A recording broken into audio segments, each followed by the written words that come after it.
Tuhan bersamamu.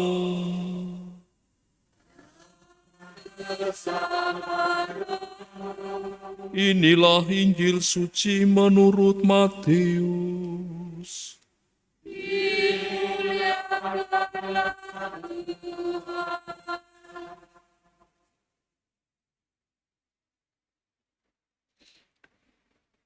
Sekali peristiwa, Yesus mulai mengecam kota-kota yang tidak bertobat. Meskipun di sana ia melakukan paling banyak mukjizat. Ia berkata, "Celakalah engkau Korazim, celakalah engkau Betsaida. Karena jika di Tirus dan Sidon terjadi mukjizat-mukjizat yang telah kulakukan di tengah-tengahmu, pasti sudah lama mereka bertobat dan berkabung. Tetapi aku berkata kepadamu, pada hari penghakiman tanggungan Tirus dan Sidon akan lebih ringan daripada tanggunganmu. Dan engkau Kapernaum, apakah engkau akan dinaikkan sampai ke langit? Tidak. Engkau akan diturunkan sampai ke dunia orang mati. Karena jika di Sodom terjadi mukjizat-mukjizat yang telah terjadi di tengah-tengahmu, kota itu tentu masih berdiri sampai hari ini. Maka aku berkata kepadamu, pada hari penghakiman tanggungan negeri Sodom akan lebih ringan daripada tanggungan."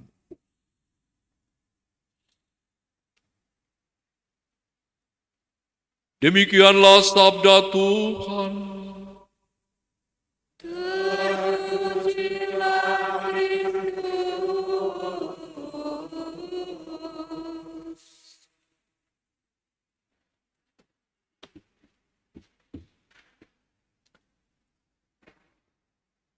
Mukjizat Allah terus terjadi dalam kehidupan kita.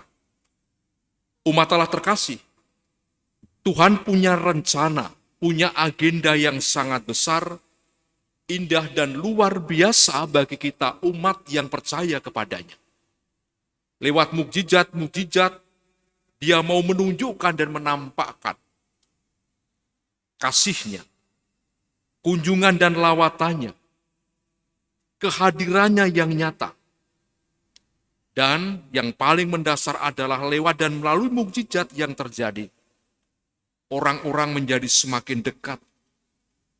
Orang-orang menjadi semakin bertobat, hidupnya diperbaharui, hidupnya diubah.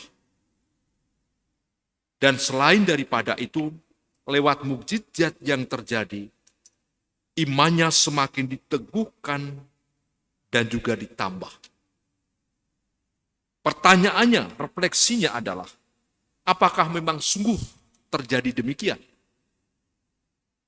Jawabannya jelas, tadi dalam bacaan Injil, rupa-rupanya itu tidak berlaku bagi orang-orang yang menolak, bagi orang-orang yang menutup diri, bagi orang-orang yang tidak mengimani, bagi orang-orang yang tidak mampu bahwa Yesus itu adalah Tuhan yang mempunyai kuasa dari Bapanya yang bisa membuat banyak hal.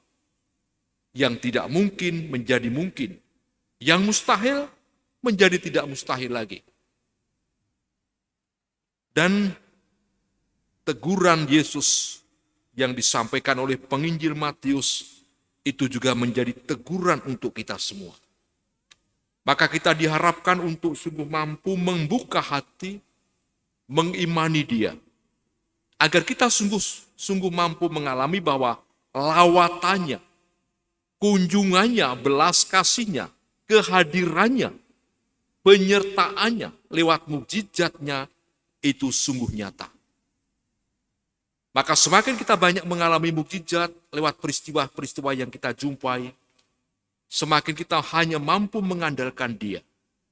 Semakin kita mampu mengalami bahwa Tuhan dalam setiap peristiwa kecil dan sederhana pun melawat dan juga bekerja terlibat dalam seluruh proses kehidupan,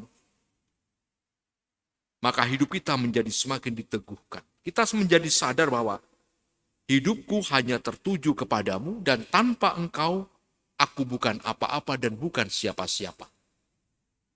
Yesus tidak membuat mukjizat harus melalui cara yang spektakuler tentunya. Tetapi kadang-kadang dia juga membuat mukjizat dalam peristiwa kehidupan lewat hal-hal yang sangat sederhana, kecil, dan bahkan mungkin diabaikan oleh banyak orang. Orang yang mengalami mukjizat adalah orang yang dalam setiap peristiwa kehidupan mampu mengalami bahwa lawatan Tuhan, kunjungan Tuhan, pelukan tangan Tuhan yang penuh kasih dan penuh kuasa, itu selalu ada dalam dirinya. Contoh, saya mungkin Bapak Ibu juga pernah mengalami mukjizat. Ketika kita jatuh terpuruk pada titik yang sungguh tidak pernah kita alami. Tetapi dalam saat tertentu ada kekuatan dari dalam untuk berani bangkit menyongsong harapan masa depan dengan penuh sukacita. Menurut saya itu juga mukjizat. Orang jatuh itu biasa. Tetapi ketika berani bangkit kembali dengan penuh kepercayaan, itu juga mukjizat. Bagi orang-orang yang mungkin kita doakan atau kita sendiri yang sakit sudah berkali-kali berdoa, sudah berkali-kali dicarikan dokter tabib yang sangat luar biasa. Tetapi tampaknya tidak ada perubahan. Namun dalam titik tertentu ketika kita mengalami bahwa Tuhan tetap mencintai aku. Sehingga tidak lagi mengeluh, tidak lagi mengumpat dan mengadil, tetapi berani menyatukan deritanya dengan derita di kayu salib dan sadar bahwa derita menjadi peluang untuk menggapai kesucian, kesalehan di dalam hidup. Ini juga mukjizat. Orang yang tadinya putus asa memiliki pengharapan kembali karena merasa Tuhan adil, kita tidak pernah berjuang seorang diri. Itu juga mukjizat. Umat Allah terkasih, maka mari kita bersama membuka hati, maka mari kita senantiasa melihat setiap peristiwa dalam perspektif iman, sehingga kita mampu mengalami bahwa setiap peristiwa, setiap kejadian, setiap detik, Tuhan melawati kita, mengunjungi kita, dan juga memberkati kita dengan cintanya yang sangat dahsyat. Tuhan memberkati.